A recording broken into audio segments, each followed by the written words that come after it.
So you want to start solo traveling, but you don't know where to begin? I have 4 tips for you to unlock this journey and begin your adventures as a solo traveler. I am so excited for you. First off, to introduce myself, my name's Kate. I'm another girl with a microphone, and I'm here today to share my experiences. I've now been solo traveling for around 4 years. This is going to be such an empowering journey, and whatever brought you to solo traveling, be it not wanting to wait for a partner or for friends' schedules to line up, there's a place that you're interested in that you can't seem to get anyone else to want to go with you. Whatever it might be that is causing you to be interested in solo traveling, I am really ecstatic for you to begin your journey. So I have 4 tips that I want to share with you that helped me as I started solo traveling. I've gone on a couple different trips within the US, Central America, Asia a couple times. So I've gained a lot of experience, and I have 4 key things that I think that you should keep in mind to get you going on your solo traveling journey. My first tip would be to start small. Now, solo traveling can be a little bit daunting if you haven't really gotten comfortable spending time with yourself. So this can be as simple as going out to a restaurant and sitting there and eating alone, or going to a concert alone. Pick out an experience that you want to do and just test your ability to be comfortable with yourself in that experience. Something that is free from any sort of obligations for friends,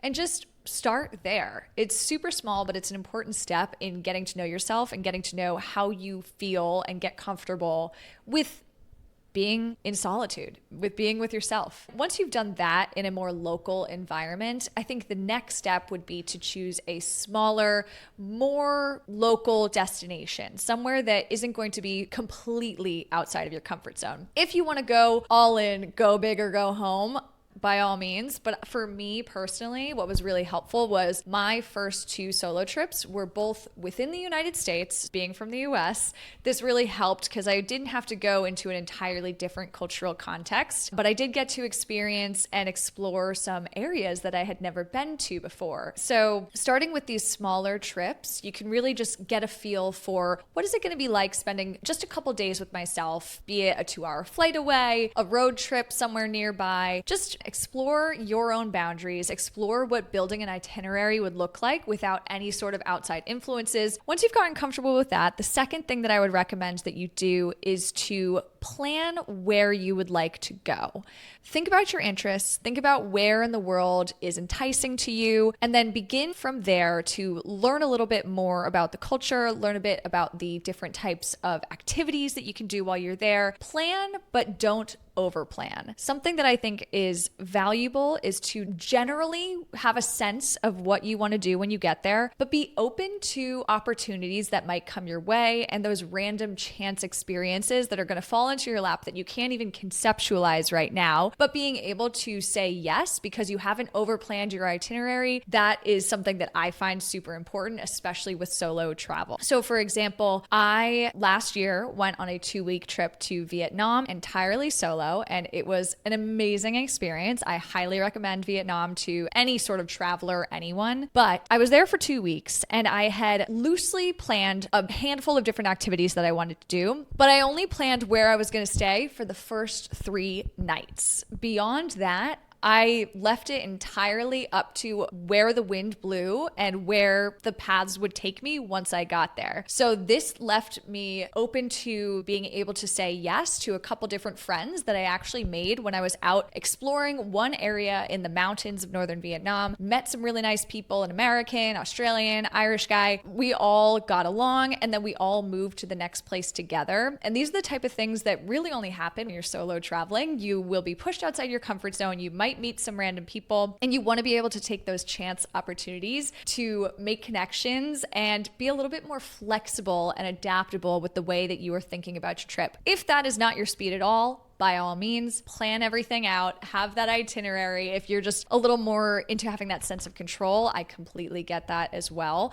But something that I would encourage is just being very open-minded. This is your first time experiencing a new place, new destination alone. You get to build every single day of your trip. You get to decide what you do when you wake up. Are you feeling a little bit tired today? Sleep in. You don't have to go to that museum if you don't want to. There's just this freedom that comes with being able to pick everything entirely for yourself and not have to negotiate with a partner, not have to wait for different friends who have different morning schedules, evening schedules. This trip is entirely for you, and that is so exciting. So plan, but don't overplan. My third tip for solo traveling would be to stay in hostels. I think that this might be a no-brainer for anyone who is not from the US, but if you're from the US, hostels are not a super familiar concept here, or at least they weren't for me growing up. So I got my first exposure to hostels as I started traveling and experiencing different places. I highly recommend hostels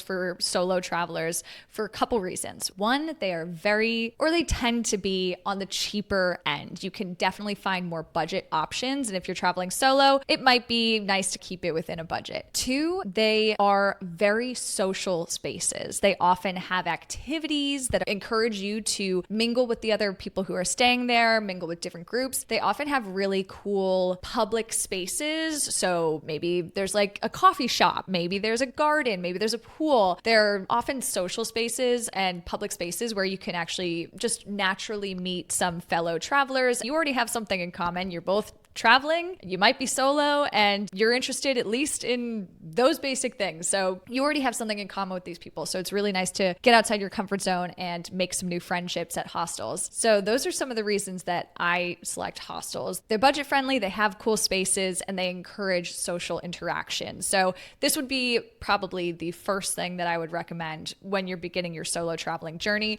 If you're on a longer trip, and you get to that point where you're just like, I am socialed out, switch to a hotel for a night or two. The fourth and final tip that I recommend when you're starting to solo travel is to embrace the fact that no one is around. This is just such a cool opportunity for you to play with your personality, meet some new people, and maybe be more confident than you are back home. Maybe share different interests that you usually don't share with your friends in your usual day-to-day life.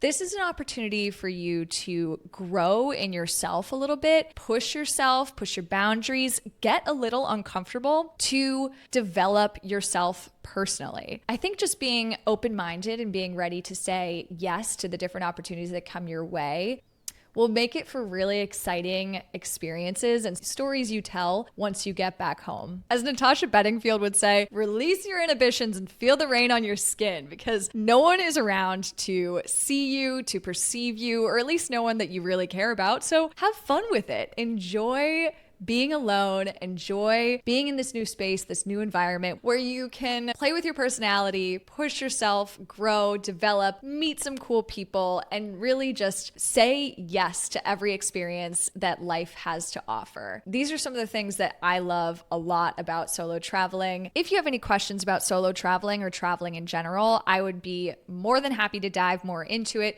Please leave them in the comment section down below. I need some ideas for where to take these videos, so it's super awesome to have your feedback. If you found any of these tips helpful, I will do follow-up videos in a series about solo traveling to dig into these topics a little bit more and delve in a little bit deeper, but wanted to keep today pretty broad and just some high-level entry tips for when you're getting that initial inkling, I'm interested in solo travel. What should I do? So I hope that you found some of this helpful. Again, my name's Kate. I'm a girl with a microphone, and I love solo traveling, and I hope that you get out there. There's so much to explore, and you can do it. Thanks for watching. I'll see you next time.